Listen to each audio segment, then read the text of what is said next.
Hey guys, welcome back to Tabletop Never Stop. Today we're taking a look at the tactics cards for the Stark faction in the Song of Ice and Fire's miniature game. I have the tactics board in front of me right now. Just as a reminder, I wanted to point out that the Starks favor the combat and the maneuver sections of the tactics boards, these two on the right. And let's go ahead and move right into the generic tactics cards. Northern Ferocity. When a friendly unit makes a melee attack, its attack gains Sundering. If this unit only has one remaining rank, it also gains Vicious.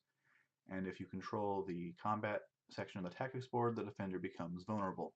So first off, in the graphic that Cool Mini Nut has provided, they have a typo here under Sundering. They have the text for Vicious there, but no big deal. Right off the bat, the base ability of gaining Sundering is already kind of good. There's a couple units in the game that are almost impervious to attacks unless you bring in some Sundering or hit them in the flank.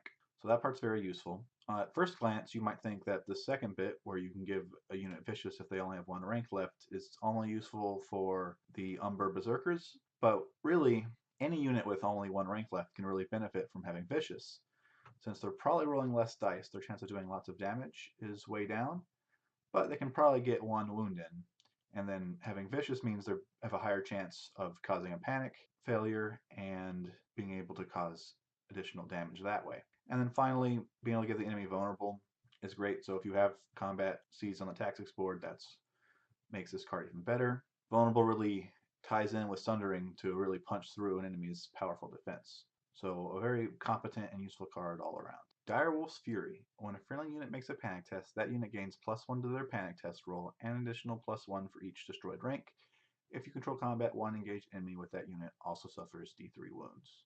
So here's a little bit of protection from failing a morale roll. +1's not a whole lot.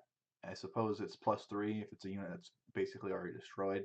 Not going to turn it down, but it's not particularly amazing. So I think you definitely want to control combat when you play this card. Having a boost to your panic test and getting to deal some D3 wounds is much more powerful. And generating wounds instead of hits is always nice. Winter is coming. When a friendly unit charges, your opponent may not play tactics cards or use orders for the remainder of this turn. If you control combat, one enemy also becomes panicked. So looking back at our other tactics cards videos, this is pretty common. A card that turns off powers for a turn. Every faction seems to have access to something like this. This one has a nice little Stark bonus that if you have combat, you also make somebody panicked. Because the trigger activates when you charge. This card only can be used to turn off defensive abilities that your enemy has, but it's still useful. The North remembers. When a friendly unit is destroyed, target a friendly unit and remove one activation token from them. They may be activated again this round, or they may restore up to 3 wounds. If you control combat, they gain both of these effects instead. First off, the trigger on this card makes it slightly difficult to use. You have to have a unit be destroyed. The ability to remove an activation token and activate the unit again is really good, but of course that means you have to have a unit that's already activated when one of your units are destroyed. If you have no unactivated units, you could always heal someone with the other part of this ability.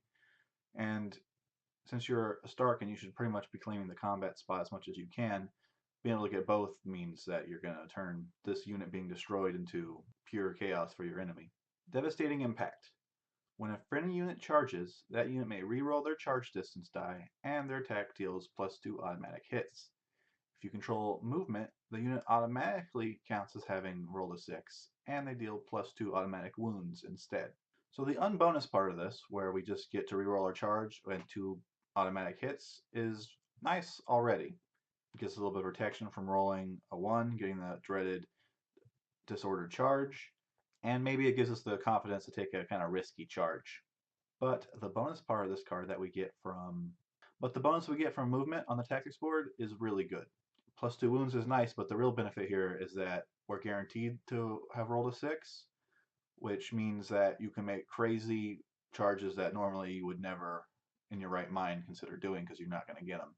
So what that basically means is units can come shooting out of the distance that you would never suspect, especially if you consider that maybe you moved the unit in question with the maneuver on the tactics board. So that means in one turn, the Umber Berserkers could move up 6 with maneuver, and then on your next turn you declare a charge, play this, and then they can charge 12, meaning they've moved 18 inches and attacked all in one turn.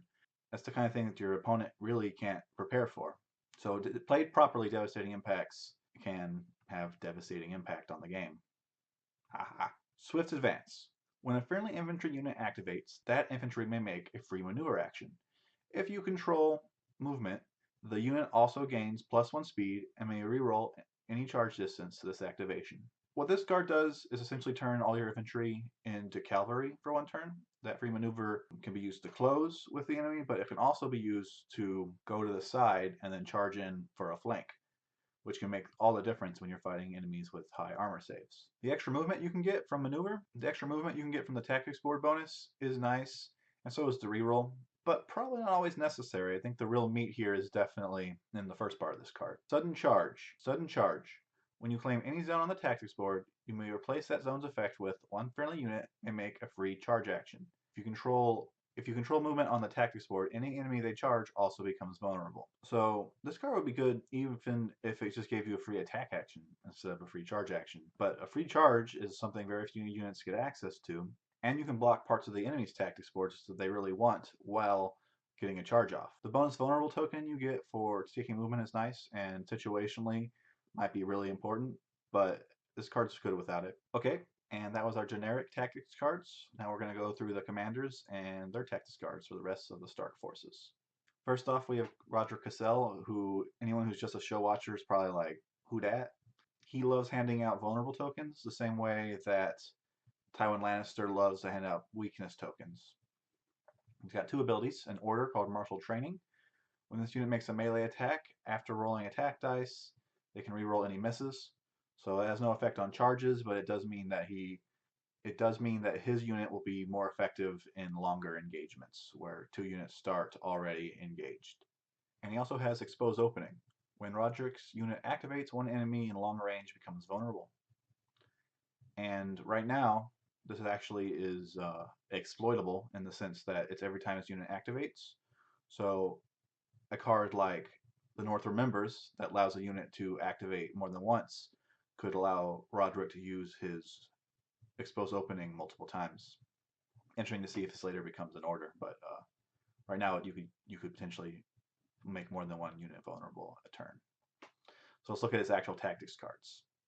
Combat Prowess. When a friendly unit attacks or charges a vulnerable enemy, until the end of the turn, that enemy loses all abilities, and your opponent may not play tactics cards. Targeting Rodrick Cassel's unit, they also become panicked. So we've seen lots of cards that can do this. This one's nice because it turns off abilities and prevents tactics cards, but only against vulnerable enemies, which does make it slightly more difficult to use. Luckily, Rodrick gives us vulnerable tokens. Giving the unit panicked is a nice bonus. Every time I see cards with this ability, I always think, oh cool, I'll play this on the Lannister Halberdiers, but they're not the only unit in the game that has annoying defensive abilities, so there's lots of ways that you can use this to your advantage, as long as you can put enough vulnerable tokens out there. Martial Superiority. When an enemy unit attacks, that attack rolls -2 attack dice and loses any abilities this turn. If they're attacking Rodrick Cassel's unit, that enemy also becomes weakened. This is basically a reverse of the card we just saw. It strips away the abilities of a unit that's attacking. If they're dumb enough to be attacking Rodrick, they also get weakened, which means Rodrick can then use his powers against them. And the reduction in attack dice is also helpful for preventing a dangerous enemy from coming at you. Really, any heavy hitter. This card's effective really against any heavy hitter, the Mountains Men, the Flayed Men. Press the Advantage. When a friendly unit attacks a vulnerable enemy, this attack gains critical blow, rolls a 6, costs 2 hits, and if this targets Rodrick Cassel's unit, critical blow instead triggers on rolls of 5+. Critical blow is one of my favorite abilities. Allows you really to up your potential damage, and hitting on 5s and 6s instead of just 6s is even better. So Rodrick has a kind of interesting mix of offensive and defensive powers. And let's move on. And here's Ned Stark, who probably one of the more difficult commanders to use. His attachment comes with 1 order for the North. When this unit makes a melee attack, 1 friendly unit in long range may restore up to 2 wounds. So a little bit of situational healing right there. Let's look at his tactics cards. Fury for the Fallen. After a friendly unit not containing Eddard Stark is attacked, Eddard Stark's unit may pivot and then perform 1 free attack or charge action. If the friendly unit was destroyed, this attack gains critical blow. rolls a 6, causes 2 hits. So this is a free activation, and it's fairly simple to use, and if the enemy kills one of your other units, you even get a free action with critical blow. There's a pretty simple counter to this card, unfortunately though, and it's just killing Eddard. So you got to keep that in mind when you're playing Ned Stark. Lead by example. At the start of a friendly turn, Eddard Stark's unit must be selected to activate. After this activation, one other friendly unit in long range may immediately activate as well. So this isn't a free action, but getting to activate twice before your opponent goes can be quite good. There's lots of things you can do with this, but the most obvious is just run Eddard's unit right into an enemy, then shift to the left to make your attack, have another unit run right into the right, and now you've hit the same unit twice. And that's often enough to just go ahead and defeat an enemy. So this is a good card, but once again, if Eddard's unit is destroyed, this card is useless. Northern Defiance. When a friendly unit would fail a morale test, that unit may reroll this test. If they are within long range of Eddard Stark, they automatically pass this test. If this targets Eddard Stark's unit, it may immediately make one free attack action. So first off, if Eddard's still in the field, this is a hard counter to panic lists. There's 2 times where it doesn't matter how many negative modifiers are stacked on you, you're going to pass the morale test. And then the second bit, where it gives Eddard Stark's unit a free attack action, is pretty good too. Well, it's really good. The last 2 tactics cards I said, oh, the best way to stop this is to kill Eddard. Now there's a risk that coming at Eddard might generate a free attack, or trying to get him off the board with panic tests. So this adds some protection to all those units that are going to be gunning for Eddard if you're playing him. But once again, once Eddard's gone, this card becomes much less effective. Howland Reed, a character that we've only seen in a flashback on the show and never in the books. Notice that he is a non-combat unit commander, which I am always a big fan of. When he takes a tactic zone, he has influence, and he is attached to a unit. In this case, it would be to an enemy unit, because he will give them -1 to hit. That's not mind-blowing, but certainly, you throw him on the most powerful unit that hasn't activated yet, and hopefully you reduce their effectiveness significantly. Alright, so all these tactics cards reference Crannogman units, and we haven't really seen those yet. We know that there will be one, and we know that there's already a Crannogman Warden attachment, but since we don't know how good the unit is, it's hard to say how many of them that we're going to want. So let's look at these tactics cards. First we have Bog Devil Ambush. When an enemy unit activates, that enemy suffers d6 automatic hits. If they are within long range of a Crannogman unit, they suffer -1 to defensive saves for these hits. So I don't love this one. D6 automatic hits. The thing about that is you don't know if you're going to roll a 1 or a 6. Rolling a 6 means this card's awesome. Rolling a 1 means that it totally sucks. The -1 to defensive saves is nice for having a Crannogman unit in range, but as already stated, we don't even know if we like this Crannogman unit. And also, okay, cool, -1 to the defensive save. I still roll a 1, so you only have to make 1 save. Crannog Traps. When an enemy unit activates, that enemy suffers -2 speed to this activation. If they're within long range of a Crannogman unit, they also become weakened. So -2 speed on some units means they're barely moving at all.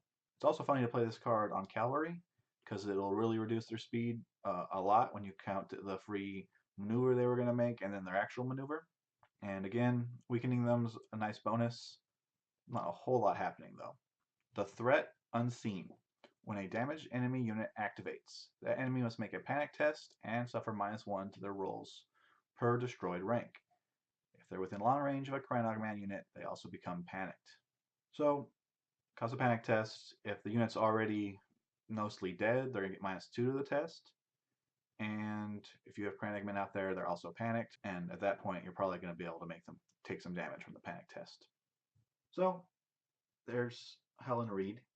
I'm personally not blown away by any of these cards, or even really his attachment, but I would probably still think about him, just for the fact that he's an NCU, and I like NCU commanders. Also, for all we know, these Crannogmen are going to be really great, and then at that point, oh sure, let's take 6 cards that get better with Crannogmen around. So we'll have to wait and see what those Crannogmen actually look like. Alright, here we have Robb Stark, the Wolf Lord. He has an order.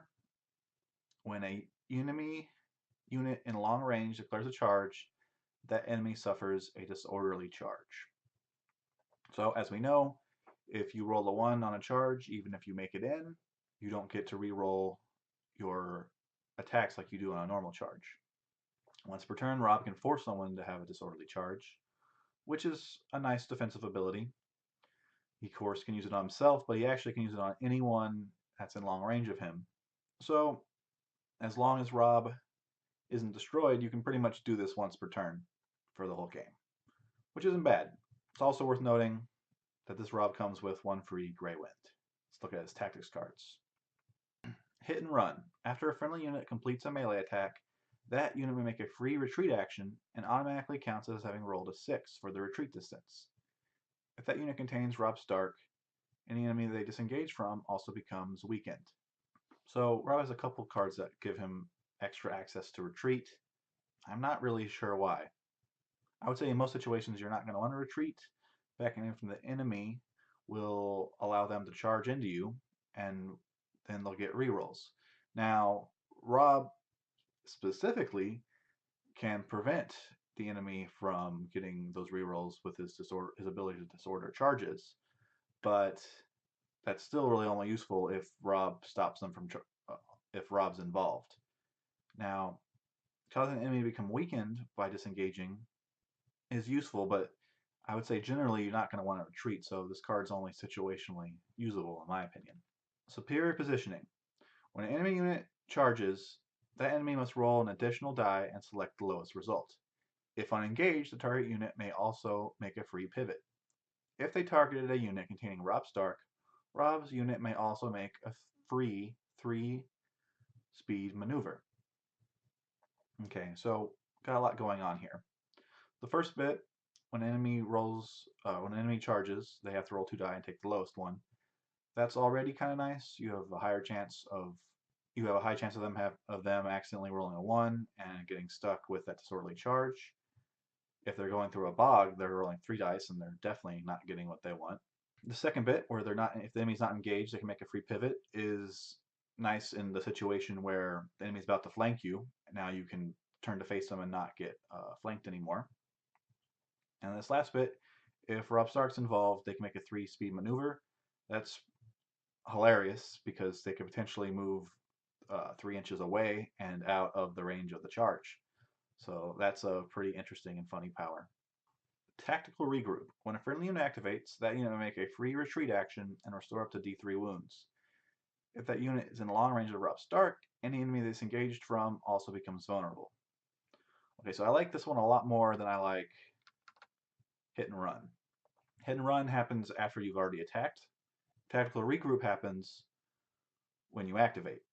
So you activate, you back up 1 inch, you restore D3 wounds, and then, since it was a free retreat, you do your normal action and you charge into them. And then if Robb Stark's around, then he becomes vulnerable. So this card is great for kind of cleaning up the situation when you have 2 forces kind of stuck on each other and they're both wounded and they're not really dealing a lot of damage to each other anymore. Now you can back up, heal up a little bit, maybe get a rank back and some more dice, come back in, get those re-rolls, and they're vulnerable if Robb's around. So this is a pretty strong card. And now we have Brynden Tully, currently our only cavalry commander. He has Pathfinder, which gives whatever unit he's in +1 speed and allows him to ignore the dangerous, rough, and hindering keywords. And Rapid Assault. When he's targeted by the maneuver part of the tactics board, his unit may make a free charge action instead of maneuver or retreat. I would note that bringing Brynden Tully really kind of forces you to invest in cavalry because all of his tactics cards really rely on cavalry. So if you brought only 1 and put him in it, once that unit's gone, his tactics cards don't do anything. Speaking of those tactics cards, first one we have is Heavy Impact. When a friendly cavalry unit charges, the target enemy becomes vulnerable. If you control maneuver, this attack also deals +2 automatic hits. So this is a pretty straightforward card. Makes the enemy vulnerable. Vulnerable means you're going to have less armor saves, so you're going to get more hits. And then if you control mobility, it generates additional hits. Nothing fancy here. It only works on cavalry units, and it makes them deal a little bit more damage. Ride them down. When an enemy fails a panic test, if that enemy is engaged with a cavalry unit, they suffer additional D3 wounds, and if you control mobility, they suffer additional 3 wounds instead of rolling. Again, this is just a straightforward card that affects cavalry, that causes more wounds to your enemies. Nothing wrong with it, but it's pretty simple. Ride by attack. Alright, this one's a little bit more crazy. When a friendly cavalry unit activates as its action, that unit may pivot and march and may move through enemies during this march. After completing this action, it may resolve one charge attack on one enemy it passed through, which includes the rerolls it gets from any normal charge. This is a very disruptive attack to the enemy that results with a cavalry unit in its backfield facing its rear arc. Because, let's not forget that you can pivot at the end of a march. So not only has this attack done some damage, but usually the enemy is going to have to really turn around and deal with this problem or allow you to slam into their back. And here we have Brynden Tully, the non-cavalry version.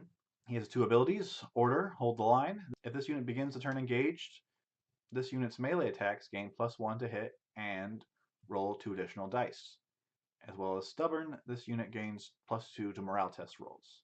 Not that you couldn't put Tully anywhere, but his playstyle is, stay around, continue to stay in the fight. He goes quite well with the Tully Sworn Shields, although he'll add some backbone to any unit that he gets placed in. Let's look at his tactics cards. Refuse to Yield.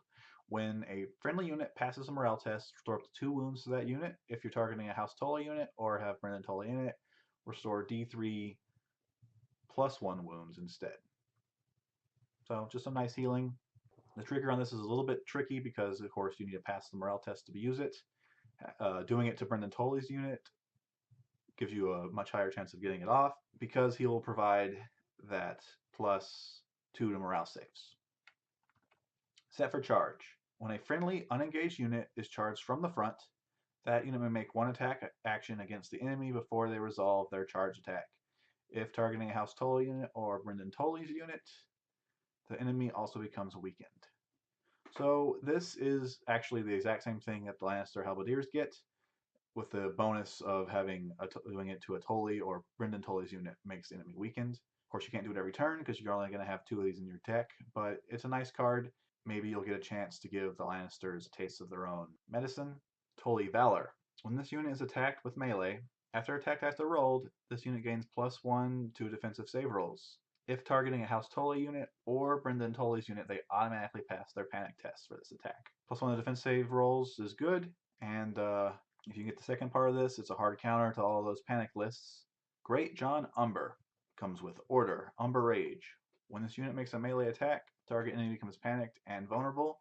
This unit suffers D3 wounds after this attack is completed. So the game definitely provides the Starks with lots of options to wound themselves for a chance at dealing additional damage. I personally don't think I'm a big fan of this playstyle, although there are definitely situations, whether we're talking about this ability or Stark Fury from the Sworn Swords, where it is a good idea. Specifically late game, where you just need to get a unit off the board, I could see why you would do it. That being said, I'll just say it one last time. I've never been a fan of the idea of like, oh, I'm going to hurt my guys, it's still a little bit of extra damage. Let's look at his tactics cards. Berserker Tactics. When a friendly unit makes a melee attack, the defender suffers D3 wounds. After this attack is complete, unless the unit only has 1 remaining rank, it suffers that many wounds as well. This is a Great House Umber unit or contains GreatJon. You may deal 3 wounds instead of rolling. Alright, so I just complained about not liking to hit my own guys. But if you only have 1 rank remaining on your unit, then it doesn't matter. And again, getting free wounds is a great way to get through enemies with high defense, so there is also that. If you were making an all-house Umber list, then this card gets even better. A bit of a sidebar, we know for a fact that there will be a second Umber unit because it's been teased. So one thing GreatJon has going for him is that it should be fairly easy to have an all-Umber list. Last Stand. When a friendly unit is destroyed, that unit may make 1 free melee attack using its highest attack die value before being removed. If this is a House Umber unit or contains GreatJon, the defender also becomes vulnerable. So this is a good card. Obviously, you're going to lose units in melee. As I already said, stacking up on Umber units only makes this card a little bit better, and your enemy will regret killing your guys. Lash Out. After a friendly unit is attacked in melee, if this unit has 1 destroyed rank, deal that attacker D3 wounds. If it has 2 destroyed ranks, deal D3 plus 2 wounds instead. And then if this is House Umber unit or contains GreatJon, you may automatically count as having rolled a 3. So this card's nice. It really allows you to punish your enemies for coming at you. If we're talking about House Umber units, then it's a guaranteed 5 wounds if the units are basically dead, which is very powerful. All right, that was all of the Stark Tactics cards. Thanks a lot for watching, and I'll catch you guys next time.